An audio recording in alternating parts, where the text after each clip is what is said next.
சினிமாவில் அதிலும் குறிப்பாக நடிகர்களிடம் நன்றியை எதிர்பார்க்கக்கூடாது என்பது எழுதப்படாத தகவல்.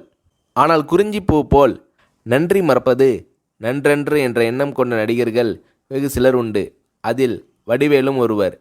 ஏறிய ஏணியை எட்டி உதைக்கின்ற காலத்தில் தன் வாழ்வில் ஒளியேற்றிய ராஜ்கிரனுக்கு வடிவேலு அவர்கள் உதவி செய்ததாக ஒரு செய்தி உண்டு.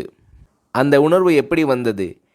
இதை பற்றி வடிவேலு அவர்களை ஒரு முறை சொன்னபோது, எப்படின்னு சொல்கிறது கஷ்டம்ன, ராஜகிரண் சார் இல்லைனா நான் இல்லை, இந்த புகழ் வசதி வாய்ப்பு எதுவுமே இல்லை, அவர்தான் கை தூக்கி விட்டு சோறு போட்டார், எனக்கு அவர் கடவுள் மாதிரி, அப்பேற்பட்ட மனுஷனுக்கு கஷ்டம் வந்தால் பார்த்துக்கிட்டு சும்மா இருக்க முடியாதுண்ணே, அதனால் என்னால் முடிஞ்ச உதவியை செஞ்சேன், அதை உதவின்னு சொல்கிறதே பெரிய வார்த்தைண்ணே, நன்றி கடன்னு தான் சொல்லணும், இன்னும் கூட தீர்க்க முடியாத நன்றி கடன் அது என்று உருகுகிறார் வடிவேலு.